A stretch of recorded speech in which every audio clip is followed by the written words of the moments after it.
Welcome to the debut of The Truth About Health. In a world that feels increasingly out of control, there is still one thing you can take full ownership of: your own health. This show is all about giving you the truths they have not been telling you, the information that's been hidden, downplayed, or outright censored, so you can make empowered decisions for yourself and your family.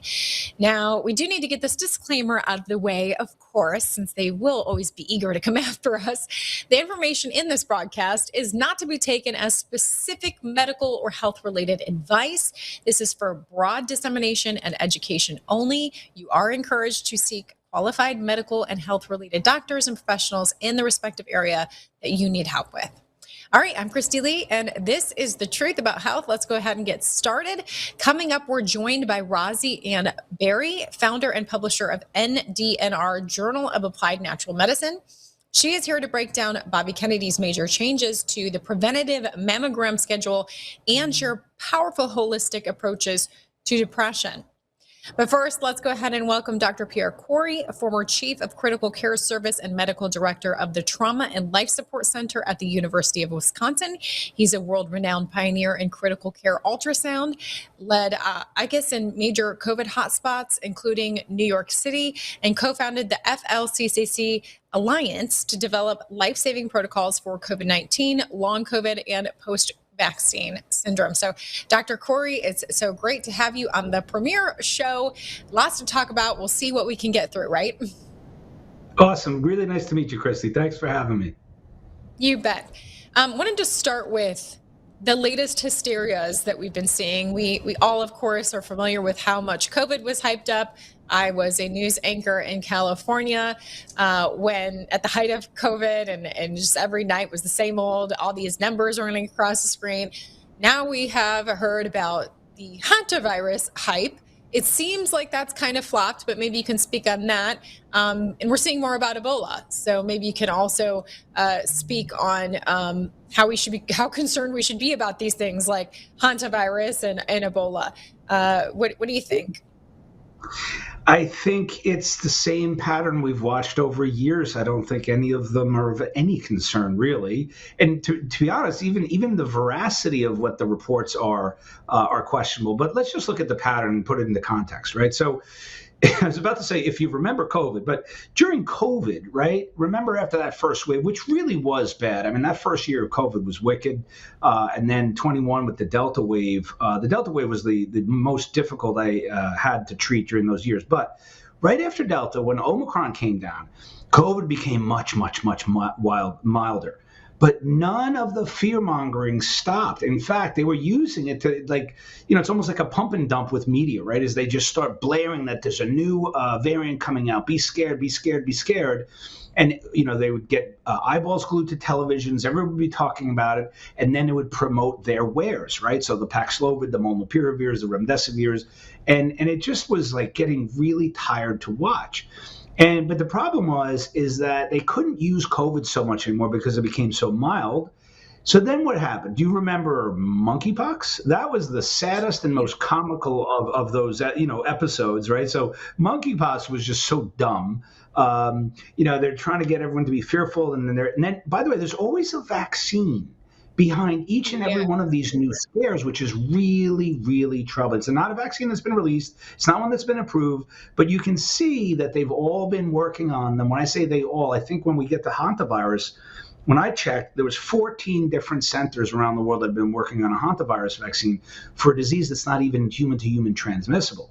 And so, Monkeypox, then you have Hantavirus. That didn't fly. So then they're bringing out Ebola. Like suddenly on all the newspapers, you see Ebola, and it's like these far-flung infections are suddenly taking up a lot of our attention. And then you're seeing it like spread on Twitter as if this is something to really be worried about. And I'm sorry, it's just not grounded in reality. It's just not grounded in reality. These are not really anything that we should be worried about. Hantavirus, even the idea that it's human-to-human transmission, I think is highly suspect. The one paper that claims it, there's a refuting paper, which I find more credible. And so I just feel it's sad. It's like monkeypox and Hantavirus are like the worst choices to try to get us to be scared if you're sensible, critically thinking, and at least moderately well-read. Yeah, absolutely. And you did point it out that whenever they're hyping up, or as they're hyping up things like Hantavirus and Ebola, or Monkeypox, it seems like, oh, they already have a vaccine at the ready. It also seems like, I don't know, maybe it's just me, but it seems like we mainly hear about these kinds of things when it is getting close to a major election. It's like always the election strain that seems to be happening. But you did specifically mention monkeypox. We thought we were beyond that, but now we're finding out that there's emails that were released by Senator Rand Paul showing that NIH researchers have been charged with smuggling monkeypox into the US.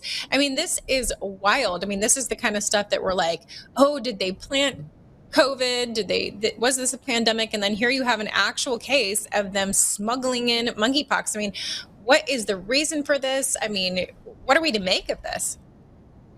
That one's such a bizarre thing. It's not a pattern I've seen. I don't know why it came out now. And, I have to be suspicious of every quote in every article. So I don't take things just because they're in an article. But I know one of those gentlemen was quoted as apparently saying when he got arrested, oh, we do this all the time, as if this is like something benign. Now, either that's true, and these guys are doing things that are just so beyond the bounds of anything sensible in terms of public safety, and that's how off the rails our research apparatus is, or it's a distraction. I don't really know what to make of that, but I would tell you it doesn't reassure me in the sound workings of public health.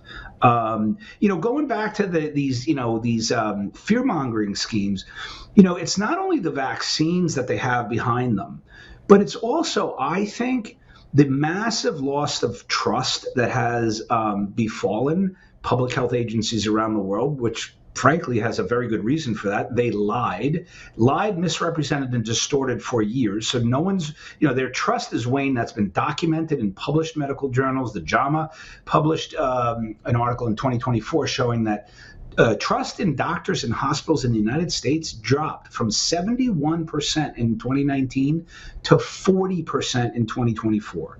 And that means the majority of the country does not trust their doctors or their hospitals. And so with these fear-mongering campaigns, I actually think I call it fear by fundraising. The NIH, they want more money. Some of the people in power in the government do not trust the NIH. I don't think they want to throw money at them that they used to, just because Fauci's out there scaring everyone and getting more and more money. Fauci, by the way, was an expert at that. He was really, really good at pulling billions out of the federal government into his NIH. And I feel like they're doing that around the world. I think WHO is in it. Their funding's probably down. And so they have to stay relevant, and they have to get people scared. And when I say people, even government scared, so they can get more money. It's really not fun to watch. It's really just a clown show, in my opinion. Yeah, absolutely. Was curious about, we've seen the war on ivermectin and how they tried to make it a horse paste, but it does seem like it's gained more ground and acceptance as a useful tool in viruses and actually a wealth of other things. We've even seen some action in some states to get it approved as an over-the-counter medicine, so that's been really encouraging.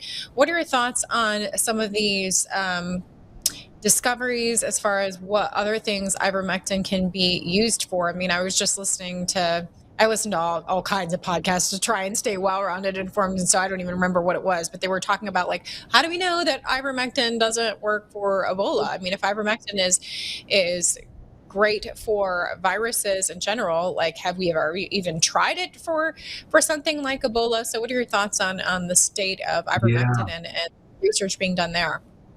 It's a great question. So here's the thing. I'm probably one of the clinical experts in the world on the use of ivermectin, particularly even post-COVID. I mean, I have a cancer practice where I use repurposed medicines to treat cancer, and ivermectin is like the mainstay, probably, we think, with one of the most effective.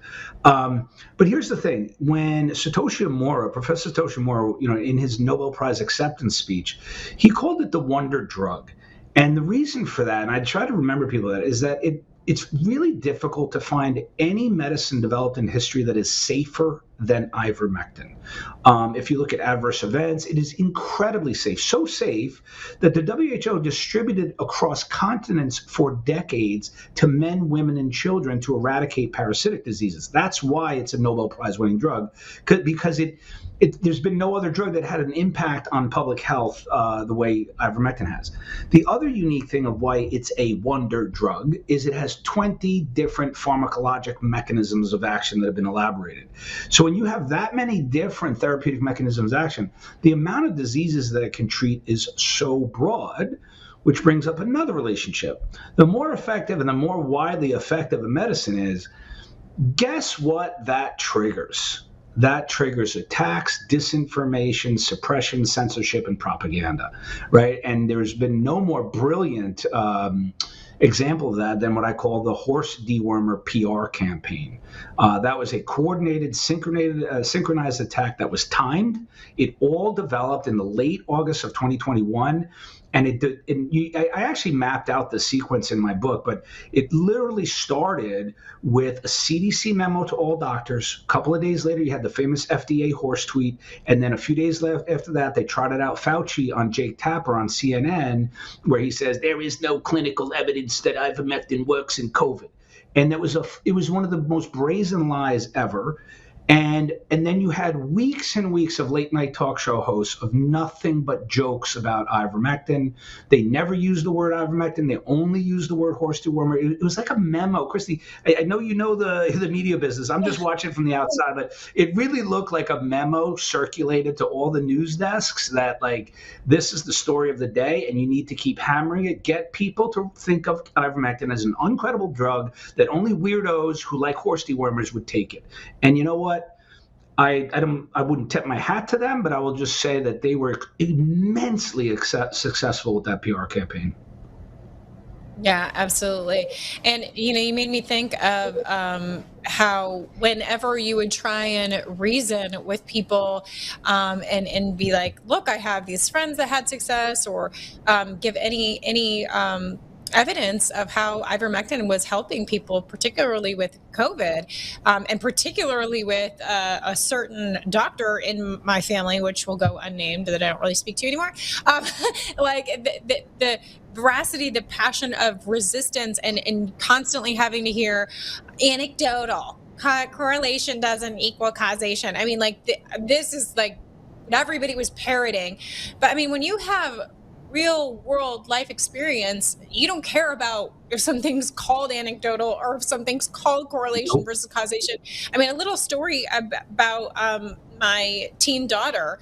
She had the weirdest, like, all of a sudden she was breaking out in rashes. It's almost seemed to be correlated to stress. Like, as she got more stressed, she would get these horrible patches of rashes. And she went to a dermatologist multiple times, actually. They had no idea, no diagnosis, said just put her on an allergy medicine and said, if nothing helps, we'll see you again and we'll do like an allergy test or whatever. And she's just struggling with this for months because these processes that's another thing, these processes are always so long. when you're like, please help me, and it's like, oh, we got to jump through these 7 hoops, right? She went to visit my mother for a week, and my mom said, you know what, I'm just going to try and give her ivermectin. And I'm like, okay, whatever. Like, cause you're at that point, like, how is that going to help? We don't even know what it is. She was completely cleared up of it. We still don't know what it ever was, but the ivermectin did it. I mean, it's just crazy. Yep. So obviously I'm going to be fanatical about something that worked for me. I'm going to toss out the anecdotal schmodal. You know what I mean? Like, this worked, No, it's your direct lived experience, and that's part of how you can spot propaganda, because you can just tell lies when you know something is not the way they say it is. And the interesting thing about ivermectin in skin conditions is that dermatologists have known that for a while. It's one of the tools in the dermatologist toolbox. It's known to treat rosacea and a few other skin conditions. And so it's not like it's a novel discovery. I'm glad that your mom decided to try it because again, it's so safe. It's like you're really not. It's impossible to hurt someone with ivermectin, and so it's always worth a try. It's so broadly mechanistic that it can treat quite a few illnesses, and it's a wonder drug. Yeah, I'm a believer. We'll have to come up with something. Believer, ivermectin, believer. I like to play with words sometimes. I like that. A Yeah, believer. definitely. Yeah. Keep on. Yeah.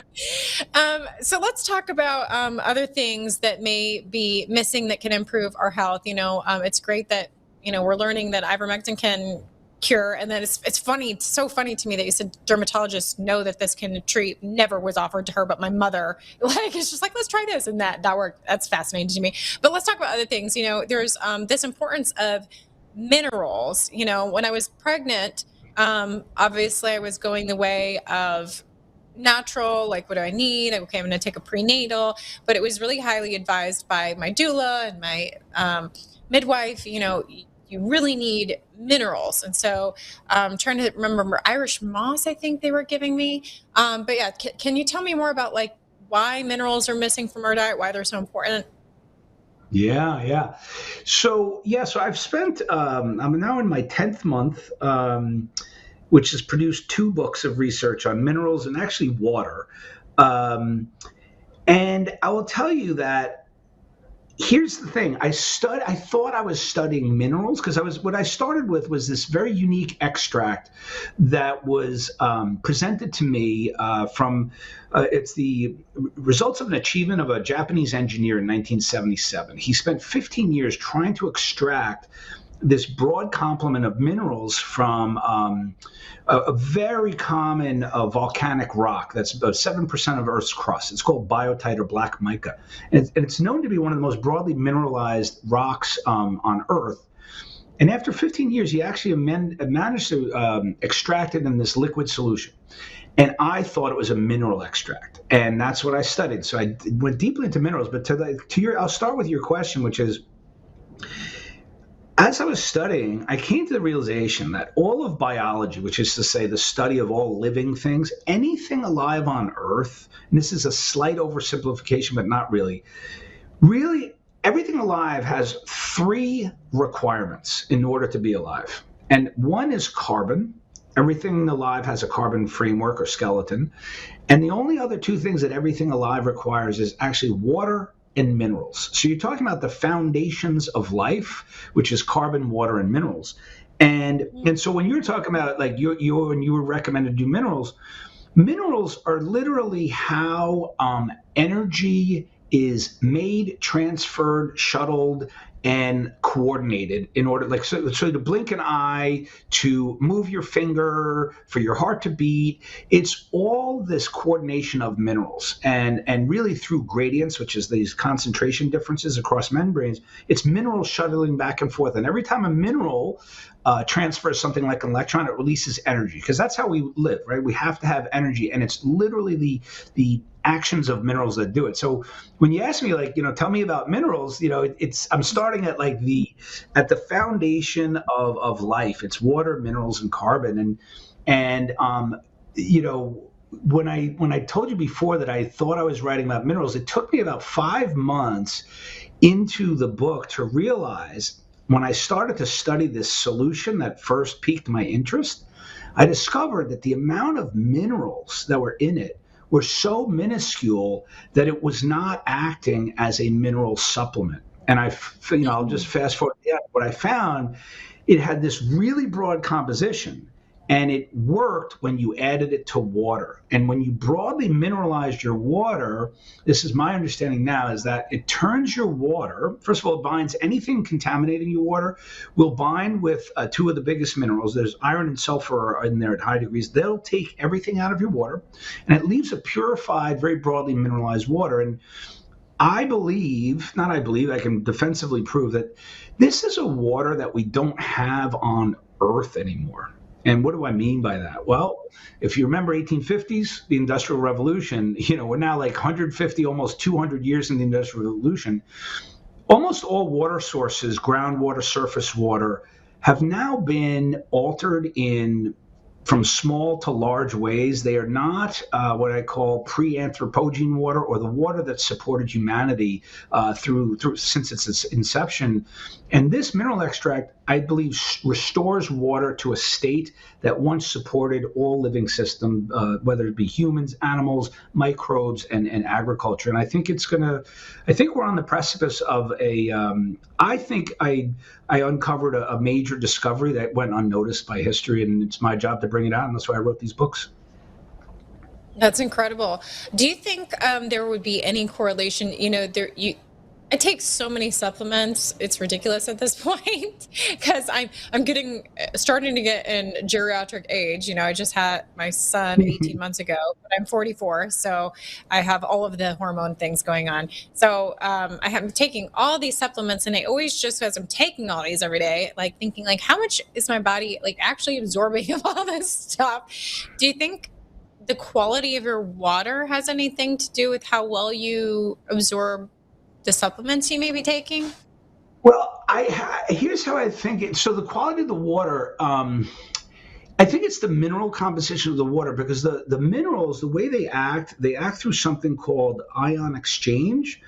And so I think these minerals will preferentially I think they'll help your other minerals to work better, and they mobilize the correct minerals. They will try to interfere with heavy metals. Like I think it has a very broad regulatory effect in terms of how your own biology coordinates. But I like you take a lot of supplements. I call that in my practice. I call it supplement syndrome, because I'll see patients who are like, when I look at their supplement list, when I get into 2021 or 22, I kind of throw up my hands and I say I think that's a little bit too many supplements. But yeah, my husband's giving me such a hard time about it, but I have these naturopaths. I've had 5 children. Like I said, I'm now 44, so my body's probably like, are you done with kids, or do you want some more? Like I feel like my hormones are out of control. So my naturopaths, like my doctors it's just it's gotten insane. They're like, well, you should try some Shatavari, and you should try some of this DIM. I mean, it's just it's gotten out of control. I'm like, this just seems like too much at this point. So, Christy, it's funny because I have some patients who come to me, and when I'm in the visit, I'm reviewing things with them. And then I go to their supplements, and they literally go to me. They say this to me. They say, "Oh, Dr. Korey, could you please help me cut down on my supplement list?" Because you're right, you kind of just let it roll. And, very well-meaning doctors and naturopaths or whatever, they'll be like, "You want to try this and try this and try this?" And then the numbers get so high. And I actually have a few techniques for doing it. And some of them are quite simple. Like with any AI tool, you can put your supplement list into it. And I just ask the AI, I'll just say, can you review all the mechanisms of action of all these supplements and list for me any redundancies, any interactions, anything like that? And what you find is a lot of times there's a number of redundancies, and then you're allowed to, then it allows you to sort of cut down on the number that you have. So I've been dealing with supplement syndrome for a while. Because I think it's people like you and me now, which is they want to stay healthy, they want to use natural things, they don't want to have any deficiencies, and I totally think it's well intentioned, but it also gets a little out of hand. Yeah, I'm glad that I've avoided the prescription. There's people that take tons of prescription, not in that camp, but I'm maybe I've gotten a little carried away with this other camp of trying all of these natural things, So yeah, I'm glad we hit on that, because I'm sure that viewers can relate. I'm sure there's plenty of people that can relate to that. And I love that idea of maybe working with the doctor to be like, okay, are we sure that there's not redundancy here, or even making use of AI? Let's talk about another thing that I don't know that you would categorize as a supplement, but chlorine dioxide. What would you categorize that in terms of something that you might consider adding to your health repertoire? Yeah. Well, as you know, I've written 2 books that have been heavily censored. One was The War on Ivermectin, which you showed, and then my more recent one is The War on Chlorine Dioxide. And I spent a year studying that. And I'd always giving the background of how I came on to studying that compound, which is, when I went into practice, when I left the system and I decided to devote my practice to the vaccine injured, it's the most complex and idiosyncratic disease that I've ever encountered or can even imagine. Apparently, it's my first bioweapon induced disease. But anyway, I was constantly on the search for therapies. And I started to meet people who were telling me that chlorine dioxide cured everything. It was like this cure-all. And when I was given a book, and the book was really authoritative, and it made all sorts of claims of the diseases that it could treat. And then when I went to what's called PubMed, which is like our global database for medical papers and literature, I could find no clinical evidence for anything with chlorine dioxide. And the disparity between the claims and the complete absence of clinical evidence that was published I was like, what is this? And I just dropped it. I ignored it. And then fast forward 3 years later, through this kind of weird confluence of circumstances, I landed in a Zoom meeting with a few physicians one day, and I'd known one of them as this really talented, he was an MD, PhD, out-of-the-box thinker, a guy in Brazil that I had met in my travels. And I learned in that meeting that he'd been using chlorine dioxide for decades. All of the doctors, they were all from like South America and different places, but these guys were so credible, so deeply knowledgeable. And after they were so happy I was there because they know I'm a writer and like I can, bring attention to things. And I was so intrigued. It really inspired me to write that book. But going back to your question, let's fast forward a year after writing that book. Here's what I think about chlorine dioxide. First of all, it's an absolute necessity for every cupboard. Just like when I was in my, in the COVID wars, I always said, I wanted every cupboard in America to have chlorine dioxide. Ivermectin in it. I feel the same about chlorine dioxide. It is so broadly effective across a huge category of diseases that it's just a requirement, I think, in order to be able to treat things. The second thing is it's the broadest antimicrobial that can be ingested known to mankind. I think it could treat pretty much, not I think, it could treat any infectious disease that's out there. You also can take it in a bath. You can use it on the skin, and it's super safe, and it's widely available and really inexpensive. And so I find, and also the third quality about it is it's the most heavily suppressed modern medicine of all of modern times. And it has been suppressed for going on 4 decades now. And that discord that I told you between the claims and the absence of literature, that was what it turned out why that discord was there is because of globally coordinated suppression on research and publication into chlorine dioxide. No, just as ivermectin has been called horse paste, I've noticed chlorine dioxide is either referred to as bleach or when there was someone I was following on social media, and she, in order to talk about it, she jokingly would call it chlorine. She's like, you got to drink the chlorine. Like that was kind of like how she got around it. Like I don't know how that made it like any better, but that is something I really feel like if I'm like the average health conscious person, like that's one of the things I would say I know least about. I still, even when you're saying it, like it just sounds dangerous. Like I'm thinking of chlorine when you're saying. And I got to tell you, Christy, that's so good you bring that up because it's one of the things I noticed during the book. It's like it's so unfortunate that chlorine is in the name. And the reason why is that it's not a chlorinating agent, meaning it's not an agent that works by using like free chlorine to disrupt like cell walls like a bleach is. It actually works very differently. It's what's called an oxidizing agent. Oxidizing when you pull an electron from another compound. And so when chlorine dioxide meets like the cell wall of a pathogenic organism, whether it be a virus, a fungus, a bacteria, it literally just starts pulling electrons from the cell wall of that pathogen. And it's almost like pulling a thread on a sweater. Like literally the cell walls disintegrate and it just obliterates these organisms across all classes of pathogens. The other brilliant thing about it, so it's not chlorinating, it's oxidizing. The other brilliant thing is that it's a very weak oxidizer. And why is that brilliant? Because it's weak enough where it doesn't kill normal tissues. It kills pathogens, which is invading organisms, because they have very poor antioxidant defenses, whereas our tissues and our microbiome does. So it like kind of slips in and it can get rid of disease while leaving normal tissue alone.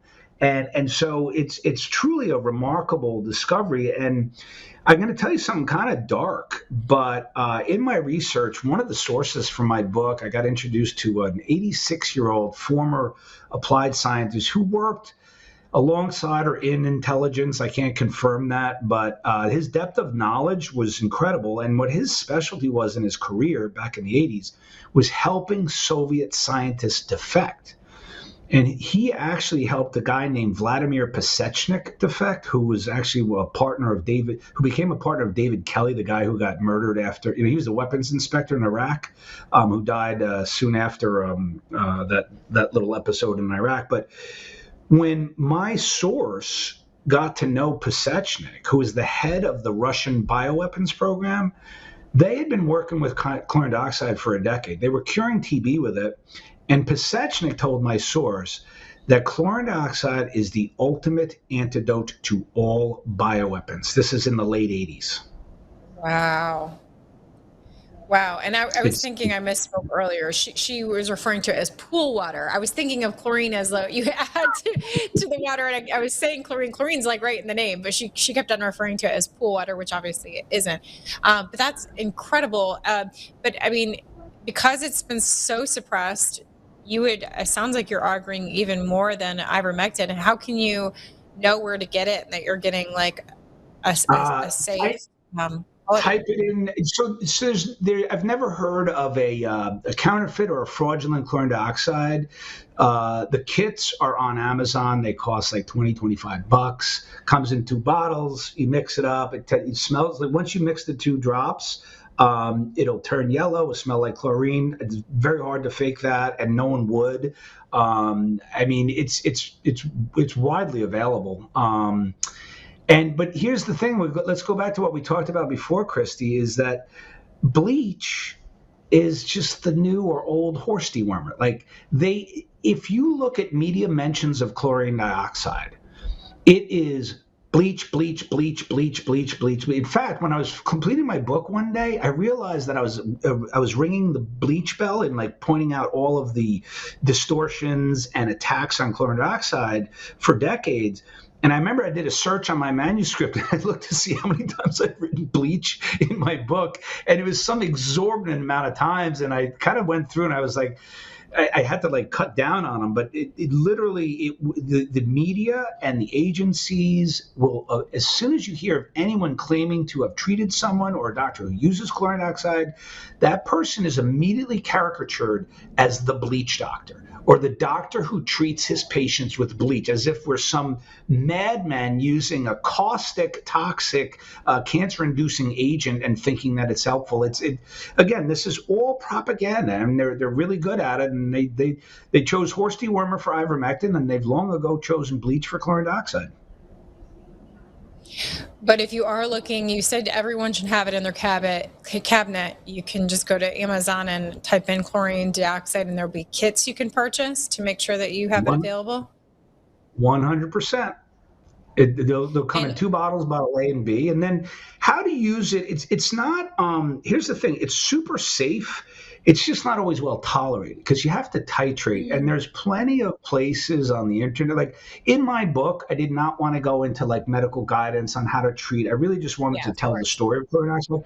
There are many, many others. I don't want to use the word chlorine dioxide obsessives because it's a little bit derogatory, but I've met people along that journey, some of whom were sources of the book, who've really committed their lives to spreading the word and treating as many people. And probably the most well-known is a guy named Mark Grenon, who, if we have time, I'd like to tell his story and his family's story around chlorine dioxide and COVID. But Mark Grenon, I think, is the most experienced living practitioner of using chlorine dioxide to treat a wide diversity of diseases, including cancer. But He's a missionary and has been for 40 years. Never really sought any wealth, and he did a lot of mission. He was a pilot. He flew a lot of people and missionaries throughout Central America, South America, and the Caribbean.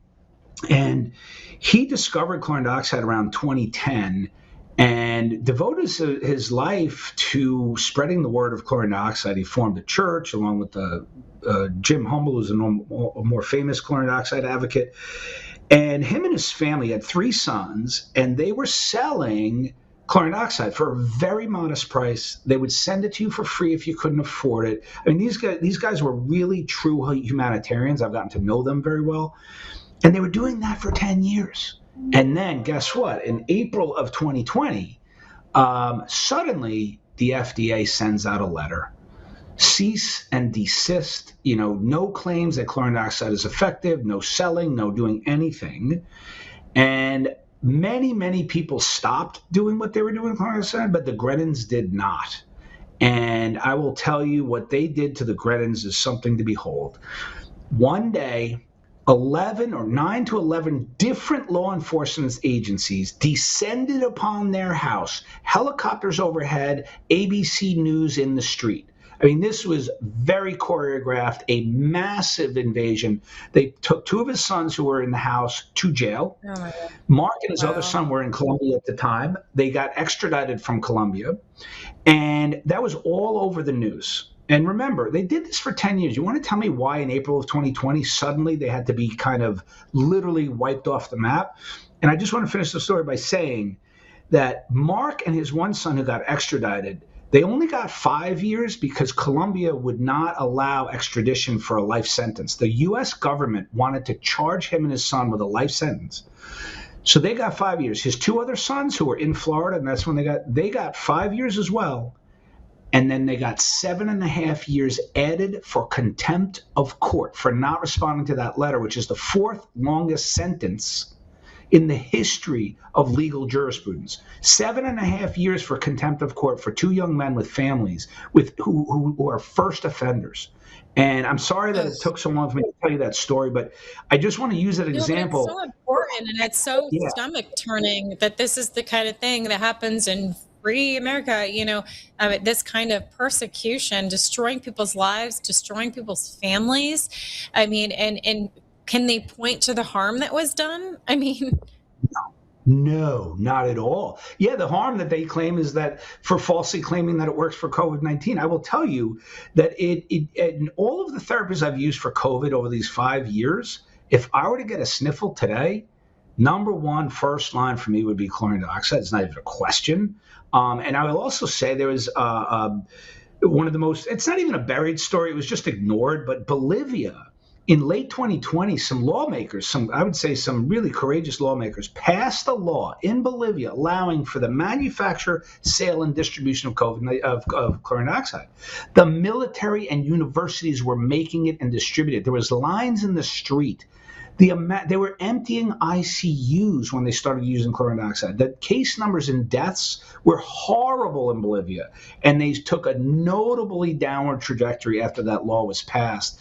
And I got to see lots of news casts in Bolivia, and it almost brings you back to the old days, Christy, of media where like they actually present both sides of an argument. Because I saw some newscasts in Bolivia where they would have like a really cool, like very experienced doctor or clinician who used chlorine dioxide, and then they would bring on like the Ministry of Health or Ministry of Pharmacy, and just listening to the two was so fun. Like you automatically knew who was more credible, who made more sense. And then what did you hear from the Ministry of Health? The same thing always. There's no proven efficacy. The studies are small. It's insufficient evidence. We don't know the harms, and we don't recommend it, and all of this stuff. And so it was almost like a civil war in Bolivia in terms of the people were using a drug that was not approved by their health agencies. And that broke out all over the world. So sad. Just to wrap up, because we don't have too much more time. It's unfortunate that we're just now getting more into the cancer end of thing, but that is kind of what you're doing right now, the leading edge clinic. And Because of COVID, people, I think, are much more open to non-traditional medicine because they saw the failure of the traditional approach. But now you are seeing so many different things mentioned, everything from laetrile and apricot seeds to, of course, ivermectin to fenbendazole. I mean, it seems like there's a ton of options now for alternative treatments for cancer. What do you think is showing the most positive promise right now?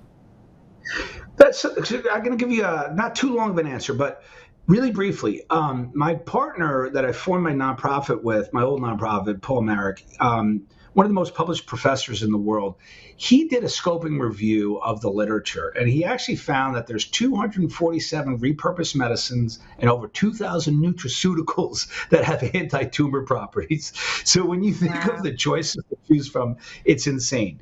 Now, on a clinical level, at a patient level, how many have been rigorously studied? There's very little. But what he did is he compiled the mechanistic evidence and he wrote a book called Cancer Care, and where he divided things into three tiers in terms of the strength of evidence. It doesn't mean strength of efficacy.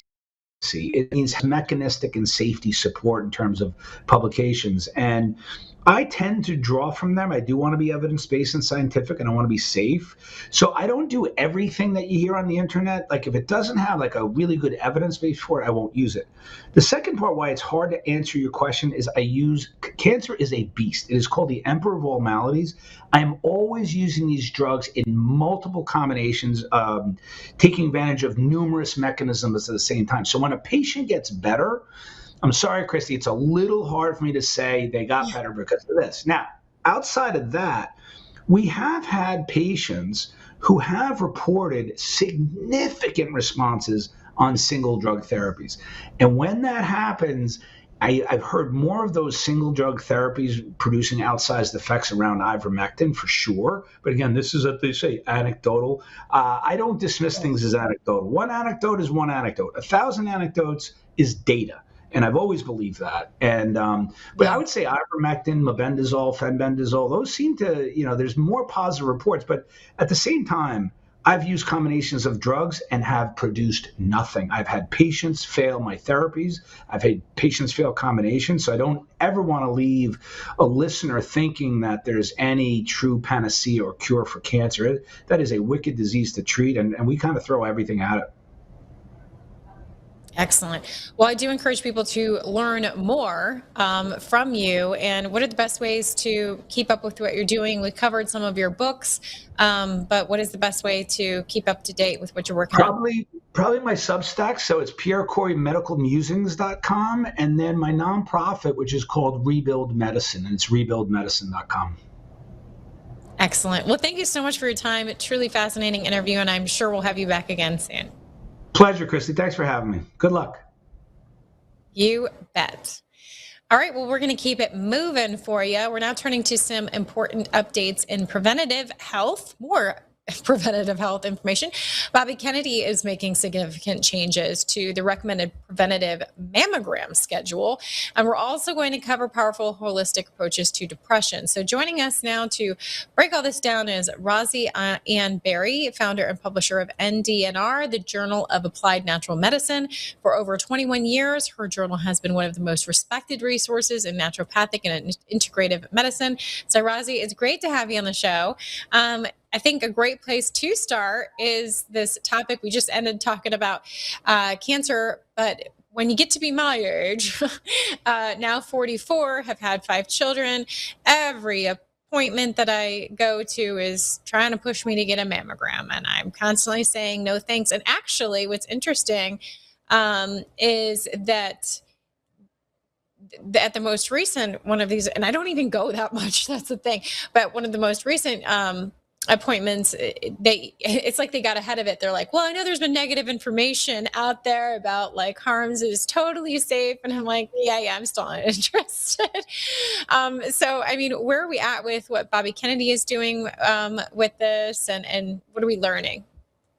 Well, thank you so much for having me. It's a delight to be here, and what an honor to follow Dr. Korey. And I also want to add, what a blessing to have 5 children. I know this would be for a topic for another day, but pregnancy and childbirth and breastfeeding are all very cancer protective Some haters might say like, oh, I knew somebody that had cancer. We didn't say it cures cancer, but it is cancer protective. So that's always another kind of perk to motherhood as well. But yes, indeed, lots of changes have been happening in this administration. And one of the things is changing the cancer screening guidelines and sort of putting a halt, pausing to update those guidelines until we take a closer look. And the reason for this is because we tend here in the West and specifically in the US to have a very fast approach to cancer screening, screening harder, not smarter.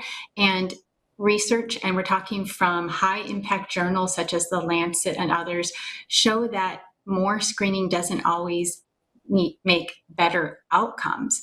One example of this, of course, is breast cancer. In the United States, women undergo or are recommended to undergo mammograms every year after 40. However, in Europe, it's every other year after 50, and the outcomes are not better.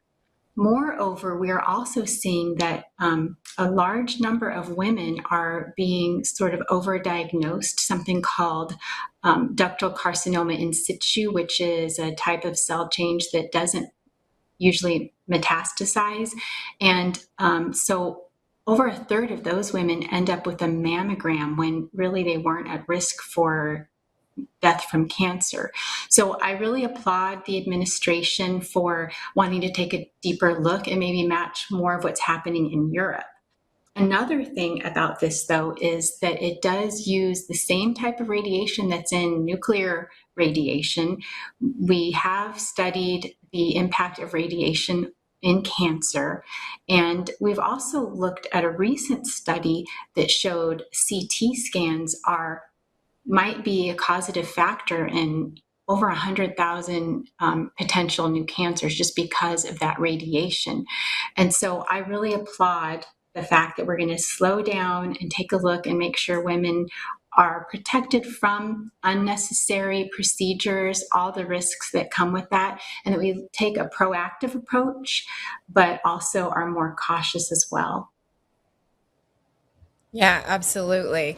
And staying on this topic, I mean, of women and maternal things, I guess you could say, antidepressants are more and more targeted to women, even during pregnancy.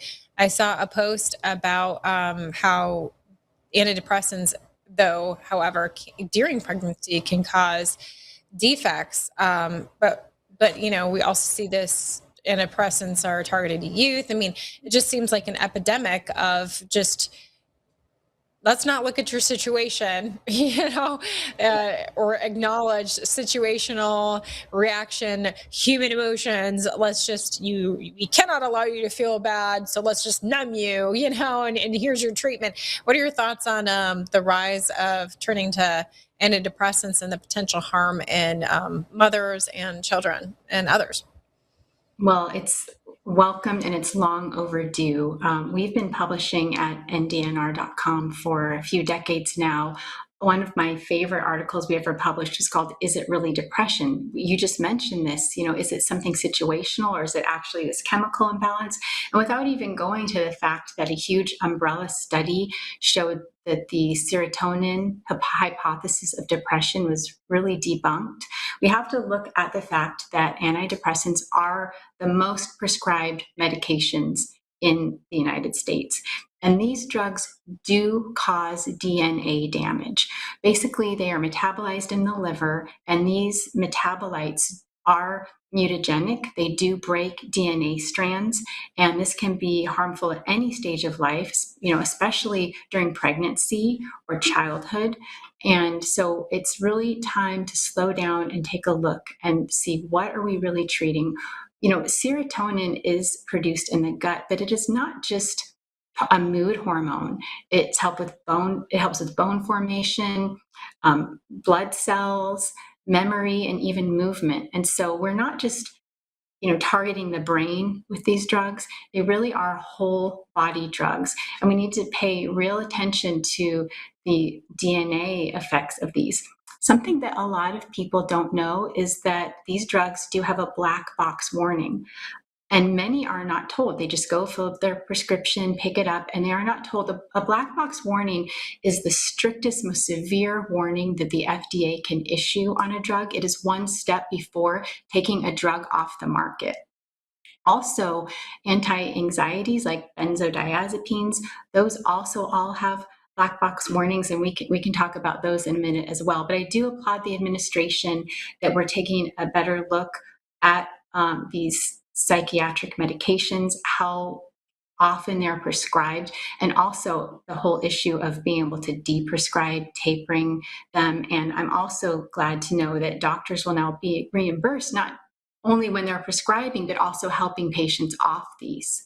And one thing that I would like to add is that our doctors that we publish in our journal, they publish a lot about the nutrient deficiencies. Most people aren't told about zinc or B vitamins or the different nutrient deficiencies that can happen while being on these drugs or while tapering. Oh, wow. Yeah, I mean, there the focus on this as a topic under Robert Kennedy Jr. has been interesting. That there's some that say even when they've tried to taper off, it's been like lifelong damage that has been done. So we do need to be taking things like that more seriously. I happen to be thinking about, though, like when we were talking about how oftentimes these things can get prescribed without evaluating the situational reasons that someone might be experiencing depression. Is that there's also this issue of women and hormonal imbalances. Who knows if it's environmental? I mean, there's all sorts of reasons that our hormones are being disrupted, but that is something that this MAHA agenda, I know, tried to at least make it easier for women to address, whereas there was a black You're box warning absolutely on some right. of these hormones for women. Now they've removed those, right? Yes, absolutely. And this is a little bit of an aside, but we're now finally in the United States talking about titanium dioxide, which is not just in sunscreens, it's also in toothpaste, it's in frostings because of the white color. It's really pervasive in our, junk food supply chain, so to speak. And you are right. Our gut is a hormone factory, and titanium dioxide impairs that hormone production, that neuroendocrine hormone production in the gut. And here's something really interesting. It doesn't only block serotonin and some other satiety and hunger hormones, which are very important to women and men, but it also blocks, guess what, GLP-1. This is the Mm. same hormone that drugs like Ozempic and others are trying to mimic. So, on one hand, we have this big rush to prescribe GLP-1s, but then we have this substance in our food supply and on sunscreens and in toothpaste that impair our production of GLP-1s, endogenous, naturally occurring GLP-1s. So, what I think is important and why I'm grateful to be here with you today is talking about these issues, because it's never focused in one area, right? It's the whole body is connected. These drugs that we're talking about, these toxins that we're talking about, they don't impact one pathway. And it's really important to look at the body as a whole, a big picture. Dr. Korey before me touched on this with his talk about minerals and such. Yeah, I mean, it's truly all related. And you happen to mention titanium dioxide possibly even being in your toothpaste, but another thing that's in a lot of people's toothpaste is fluoride. And that is another thing that Robert F. Kennedy Jr. brought attention to. He made efforts to get, I know, that removed to some degree, but it looks like he's already gotten pushback on that, a federal court overturning the historic fluoride ruling. It seems like he's getting resistance, that they're really trying to keep all this fluoride in the water. Where do you see that going? Well, talk about my body, my choice, right? Like we should be able to freely choose how, when, where we choose to take in fluoride. And the fluoride that's put in our water systems has been tested to have, in many locations, to have high amounts of arsenic. And it's not the same fluoride that's even used in toothpaste. It's actually a chemical, like runoff isn't the right word, but it's actually like a byproduct of the fertilizer industry. And so, look, it's nothing new that chemical companies, industrial agriculture and stuff need to find a way to dispose of these byproducts. And instead of having to pay hefty amounts to dispose of these byproducts, they look to find a commercial avenue to not only not have to pay for it, but to actually monetize them. And then, of course, now it's basically a subsidy, right? It's like a mandate that we don't get to choose if we want to buy that form of fluoride and use it or not, but it just becomes part of our water system. We're showering in it. Our skin is our largest organ. It's coming in through our skin. And you're absolutely right. It was really wonderful that our administration, and I have plenty of disagreements with the administration, so I don't want anyone to take this as a political statement, but to finally have somebody be able to talk about fluoride, it has been shown to decrease IQ. I mean, that's the last thing that we need right now. We are behind in education. We have a lot of neurodegenerative and learning disorders in our country. And now we're so reliant on AI, which maybe for another episode, there's so many health implications of AI cooling and data technology that impact human health as well. But it's just so interesting that we're in this information age, and yet we're basically mandating in the water something that inhibits how we process information. Yeah, absolutely. I know you wanted to touch upon benzodiazepines and, since we talked about mammograms can possibly be a threat to actually giving you cancer as opposed to preventing it because of the radiation. What role does benzodiazepines play in the concerns about cancer? Well, there have been 81 million prescriptions for benzodiazepines just this last year. And a new research came out studying millions of patients, over 2.5 million patients, that there is a 25% increased risk of cancer. 25%. I can't believe this isn't being talked about everywhere. So again, kudos to you for having this conversation. So basically, there is a pathway, there's an enzyme that cancer cells make. It's like an acidic environment. And your body, your immune system has a natural, your immune system will attack a cancer cell. And one way is called ferroptosis. And it's almost like if something rusts. It's just kind of a layman's way to describe it. But these drugs impair that ferroptosis. They impair your body's natural ability to destroy these cancer cells, and it helps the cancer cells live longer. It's like giving a criminal a key to your front door. So this is just definitely with the amount of people that are on these, they're on them for off-label. Some people, what the research also shows is, I think Medicare, for instance, says you can prescribe them, recommends up to 30 days, but people are on for much, much longer. And again, a lot of these drugs are prescribed for sleep or other things for long term. It's also one of the few drugs that you can actually die while going off, tapering. I'm sure there's others that we all kind of know in an intuitive way, but alcohol withdrawal and benzodiazepine withdrawal are very, very serious. You can have life-threatening events and seizures. And so please make sure you go to, qualified integrative medical doctor or naturopathic doctor before you ever try. So please, no one try to go off these drugs on their own. But to be able to talk about this cancer risk is so important. Absolutely.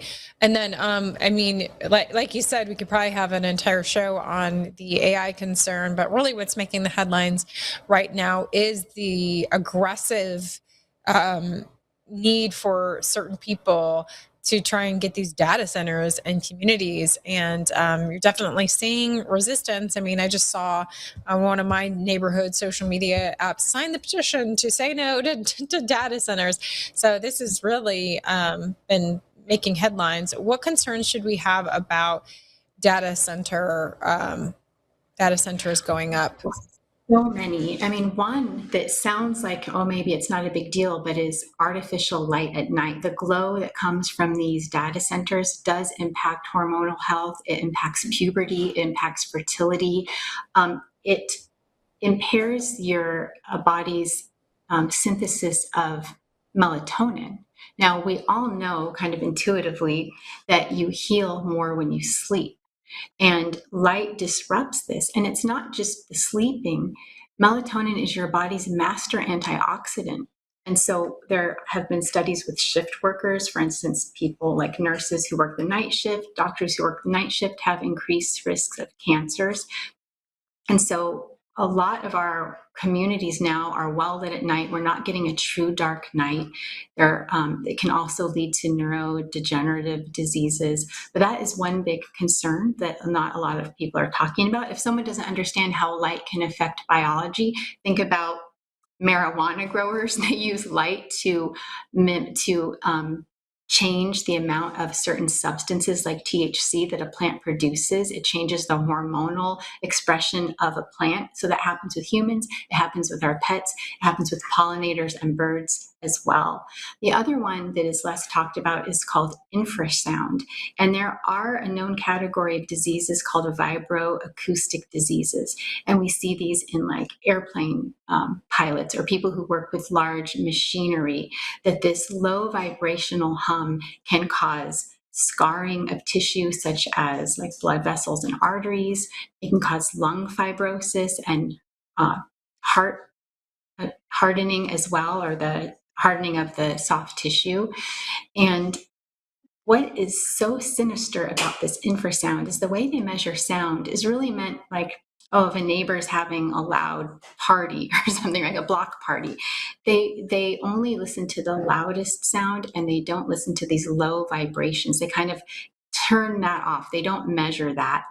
And these wavelengths are so long, they go through the ground, they can go through a mountain, they can go through concrete, and they go through your body. And they do affect the way your cells vibrate and replicate and divide.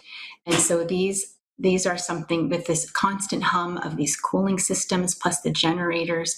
And so people report that live near these centers or other types of electrical other generating facilities, is that they feel like irritable. They feel sometimes like they just can't think normally. They have headaches. And so this isn't just something like sound, like a music that you don't like the sound of. It really is affecting your physiology. And that's just on top of course, the chemicals used in the coolants. The water evaporates quickly, and so it concentrates these metals and chemicals, these anti-corrosives, these anti-freeze, these coolants, and that is contaminating the water supply. So it's really so many, and we haven't even talked about the EMF, right? The radiation, which we have Kennedy's administration talking a lot about as well, the effects of the radiation from cell phone towers. It's a different kind of radiation that we talked about with the mammography and the CT scans, but it also changes the way that the cells oscillate. I mean, listen to this. About a decade ago in Israel, Wi-Fi was banned from kindergarten classrooms, and it's severely restricted up through third grade just because a child's body and brain are developing so rapidly during childhood. And so I hope that our country decides to put similar safety precautions. Yeah, absolutely. Hadn't even thought about that aspect of it. Now, we did talk about data centers and their wealth of problems that they can bring, including potential effect on the brain with the sounds. One story I've been seeing all over the place really is this headline about an 80-year-old Alzheimer's patient that showed signs of recovery from mushrooms. And so there's been work in this administration to ease up on access to psychedelics and things. What are you hearing and reading when it comes to this as a potential brain repair mechanism? I mean, that story is really astounding. There is a lot of promise, and we also at ndnr.com have published quite a bit of doctors who work with this. And I would only recommend doing it under supervision of like a qualified naturopathic or integrative functional medicine doctor. But they do help with synaptogenesis, help regrow brain cells. And it's very promising what we're seeing about how people are having this long lasting. I think that some of the, like from one single dose, that they're seeing prolonged up to 2 weeks, even improvement in depression. So I think it's really exciting. I think nature just provides so much for us because it's biocompatible with who we are, but doesn't mean, just because something's natural doesn't mean that it's completely safe. One thing that I personally am cautious about is what I fear might happen is that this will cause a rush of synthetic analogs instead of just dealing with the fruiting body, the actual mushroom. Maybe I'm being overly cautious, but we see a lot of times, whether it's with hormones or other things, when something is synthetic, that it can cause problems. So I predict a big rush of synthetic analogs after we're seeing this. And, but just, be informed, talk to your trusted integrative or functional or naturopathic doctor. But lots of promise. And I'm really glad that it's going out of the taboo, and we're talking more about these solutions. Speaking, you just reminded me of something else I was hearing about. It sounds like we've been seeing a lot of problems with synthetic kratom. Do you have any insight on that? Well, I think that and that's not an area that I'm really knowledgeable in, but kratom, I believe it's being used, the synthetics is sort of like an alternative to like an opiate, for instance, for pain and stuff, and has high opportunity for addiction. I'm just not a fan of a lot. Some synthetics are really good, but I think what sometimes happens is the marketplace just rushes in to monetize something. That doesn't mean that there are many synthetic drugs that are really good. Ivermectin, we talked about earlier, it can be really powerful. However, I don't really know enough about kratom, and I would be cautious about synthetic versions of that. Yeah, absolutely. Well, it sounds like your NDNR is doing phenomenal work. How is one way that we can continue to follow what you're doing? Well, we are an open access clinical journal, and that means that it's really doctors sharing case reports. So it's doctor-patient outcome, sharing that, because that's really where medicine began, right? Our grandmothers noticing certain things, whether it's like an herb or a chicken soup, helped with a certain ailment. And that's where medicine began as well. Instead of only putting emphasis on these big placebo double blind controlled studies, which are very important, we shouldn't throw the baby out with the bathwater. We should look at what's happening between one doctor, one patient at a time, these anecdotal evidences. And so that's what we publish at the Journal of Applied Natural Medicine. So I'd love if you could bookmark ndnr.com, and that can be something you can share with your doctor. You can research all 21 years of our cases. And then you can follow me, Razzie Berry, on social media. And what's the best way to find you on social media? Let's see, I have a new Instagram account, so you can join me there. I'm also on Facebook at Razzie Berry and on X at Razzie Berry.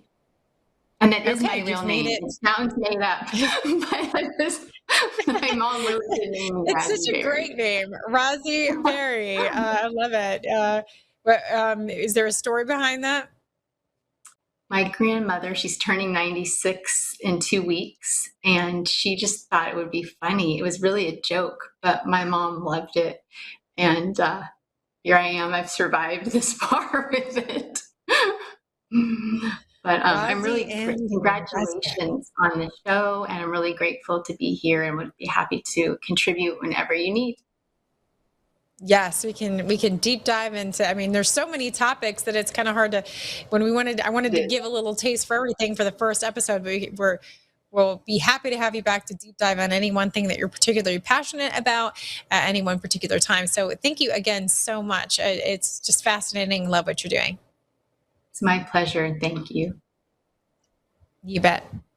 And thank you again to both of our guests today, Razi and Barry, and of course, Dr. Pierre Korey. Just such an enlightening conversation. Hopefully you learned something. And thank you for joining us for our premiere episode of The Truth About Health. We're going to do a quick break to get a health news update and wrap things up on the other side. The Truth About Health premieres this month as a weekly JMC broadcasting production with Christy Lee as your show host. Christy Lee is an award-winning former mainstream news anchor and independent journalist with more than 20 years of experience in broadcasting. Honored as Best Anchor and Best Enterprise Reporting honors, she later anchored at a Fox affiliate in California before walking away from legacy media after witnessing its deepening lack of journalistic integrity and shift toward propaganda. Christy is a fearless voice for the voiceless and a staunch advocate for holding power accountable. She's been featured on Fox News, The Bongino Report, InfoWars, Lindell TV, and numerous independent platforms nationwide. She has interviewed high-profile figures including RFK Jr., Dr. Robert Malone, General Michael Flynn, Ron Paul, Carrie Lake, and many more. The Truth About Health premieres June 2026 as a weekly JMC broadcasting production. This weekly broadcast features expert doctors, scientists, and healthcare professionals.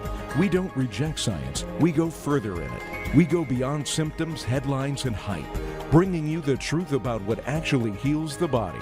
Thorough healthcare coverage, including new technologies, legislation, and justice, will also be addressed. Sign up for free at jmcbroadcasting.com and tune into The Truth About Health with Christy Lee, only on jmcbroadcasting.com. So obviously the motive is always informing people to empower them. We do hope that you will share this show and continue to tell people about this brand new show, Truth About Health. I mean, this is the kind of thing that can truly change people's lives, if not save people's lives. I mean, we talked about so many subjects today with Dr. Pierre Korey. Something new that I would love to learn more about is chlorine dioxide, getting that in my cabinet. He feels so passionate about that. We talked about the many resources for potential cancer prevention and treatment, as well as all of the hype going on about all these different next pandemics potentially. So if any of those topics interest you or you know somebody that is interested in those, make sure you share this episode. Also, let's not forget about Razi and Barry, and particularly her outstanding information when it comes to women. The warnings about, you know, those doctors are going to pressure you to get the mammograms, but we really, if we learn nothing else from the COVID pandemic, it's to really make sure that we are informed, we have informed consent, and that we're weighing out risk versus reward. Do we truly need to take the risk that can actually come with this supposed prevention tool, especially when we see other countries holding off on this and also holding off on the frequency, as she said, and so many other topics concerning antidepressants and hormones and potential hormones causing what make you be feeling depressed, and the risk reward benefits of all those things that may not make us be at our best. So again, we do hope you'll return each week for health news that is not, keyword not, sponsored by the very companies that make big bank on keeping you sick or creating more problems. And we do hope to see you next week, where we'll be joined by Charlene Bollinger from The Truth About Cancer. She'll be joining us. And please go to JMC Broadcasting contributors page to follow all our guests' information, where you will find their sites, their books, and other resources. I'm Christy Lee, and thank you again. We'll see you next week for more Truth About Health.